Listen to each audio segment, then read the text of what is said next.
I got a strategy for how to come at difficult conversations or addressing something that maybe went a little bit sideways with somebody you care about.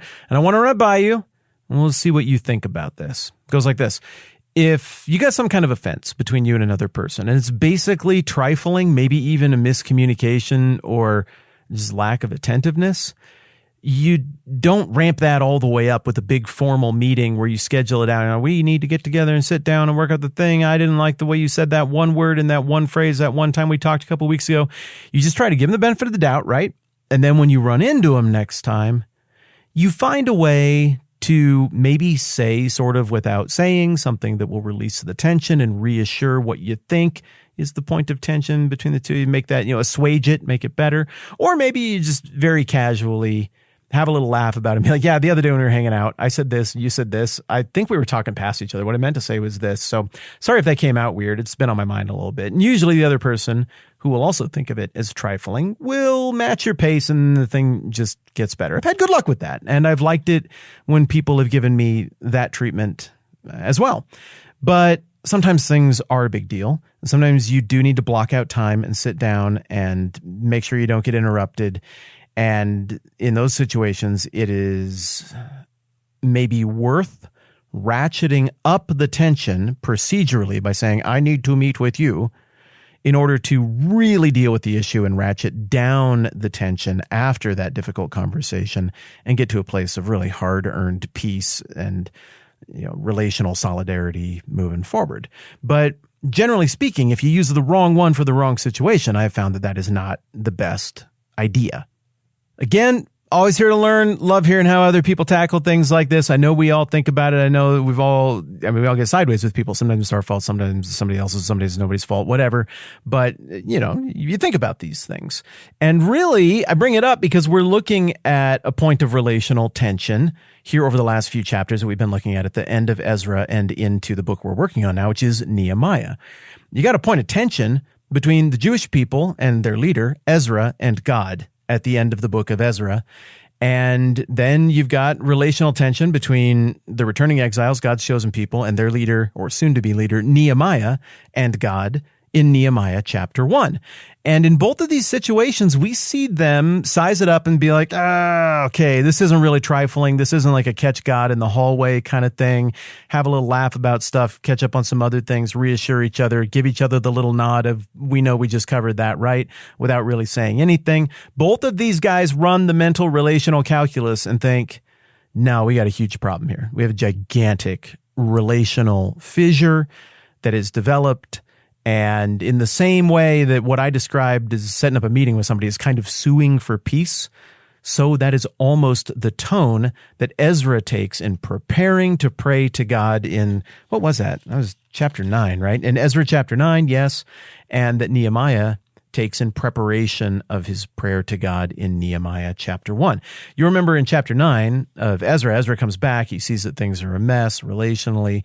He kind of does this performative grieving thing. He invites other people into his grief. And it says in Ezra 9:5, then at the evening sacrifice, I rose from my self-abasement with my tunic and cloak torn and fell on my knees with my hands spread out to the Lord my God and prayed. And yesterday I was like, I don't relate to Ezra's prayer as much as I relate to Nehemiah's, but then I went back and I read it last night and I thought, it's really, really good. And I guess maybe I just don't relate to the role of priest kind of as much as to the variety of hats that Nehemiah wears. But the point is, the way Ezra prepares to even go and talk to God is demonstrative of how big a rift he thinks has developed. Well, then time passes between chapter 10, the end of Ezra, that is, and the beginning of Nehemiah, and steps were taken. It's not like nothing happened in there. After that prayer, Ezra went and did some stuff. The Jewish people went and did some stuff, and it was costly. It was big stuff. It was a bold move. And now we get to Nehemiah 1, a little bit of time has passed, and quickly, within just a few verses, we find out things aren't really better. Maybe the problems are a little bit different, but it's all still in jeopardy, and things are not right. They're not solved between God and his chosen people relationally. So for the second time in basically 2 chapters, we get Nehemiah doing the same thing. Verse 3, they said to me, these are the people who came back from Jerusalem to report on the state of the city and the people there, quote, those who survived the exile and are back in the province are in great trouble and disgrace.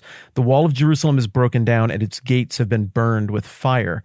When I heard these things, it's first person, this is Nehemiah talking now, I sat down and wept. For some days I mourned and fasted and prayed before the God of heaven.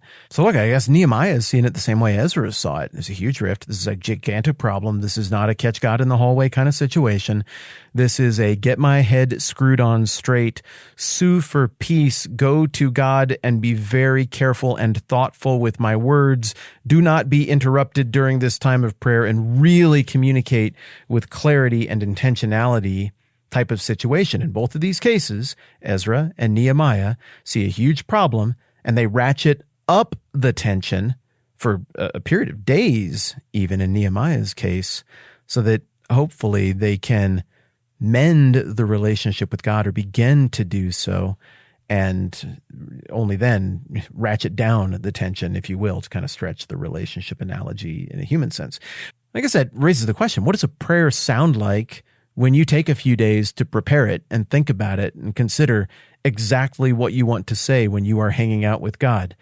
So this is what we get. Nehemiah says, O Lord, God of heaven, the great and awesome God who keeps his covenant of love with those who love him and obey his commands, let your ear be attentive and your eyes open to hear the prayer your servant is praying before you day and night for your servants, the people of Israel.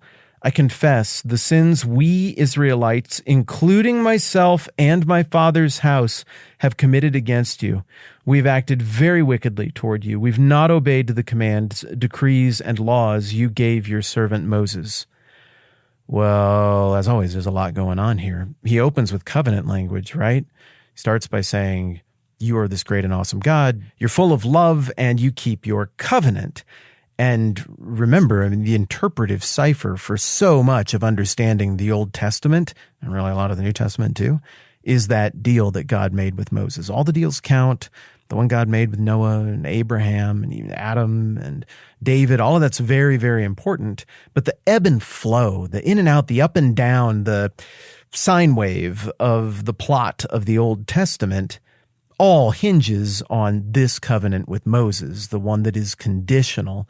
And that is exactly the one that Nehemiah is referencing right here. We have a covenant. You are great at keeping your end of the bargain. So there's not going to be any tone on the front end of this prayer of Nehemiah coming along and being like, well, I knew that you were shrewd and clever, and then sometimes you reap where you don't sow, and so I did this out of fear, and here's some more excuses. No. It's nothing like that. He is on his face with humility, assuming this posture of complete submission to God, acknowledging all the problems in the equation are with me and with us. None of the problems in the equation are with you. All of the inconsistency in this relationship has been introduced by us. Everything you have done has been absolutely consistent and in keeping with the promise that you didn't even have to make to us in the first place, but you picked us and you singled us out and you gave us this offer of relationship and of great blessing. And there's a little bit of paraphrase here, but really I don't think there's much license that I'm taking at all. That is what this language would communicate. So Nehemiah is completely acknowledging that we're the problem. We have things to confess. I have things to confess. Please hear my prayer. Please be attentive. So he seems to even be acknowledging that God might not do that. Now, I've been working on a video this week about Ezekiel chapters 1 through 10 and the crazy vision of angels that he has there. But the theology of that passage hugely overshadows the just wild, almost biotechnical description of angels that we get there, because it's the account of Ezekiel having the vision of God's presence, which has dwelt among his people in guiding them through the desert, in the wilderness and Exodus, in the Ark of the Covenant, in the dedication of the tabernacle, the temporary temple that was a tent in the Old Testament, the dedication of Solomon's temple. All of these places, there's a physical manifestation of the presence of God that shows up.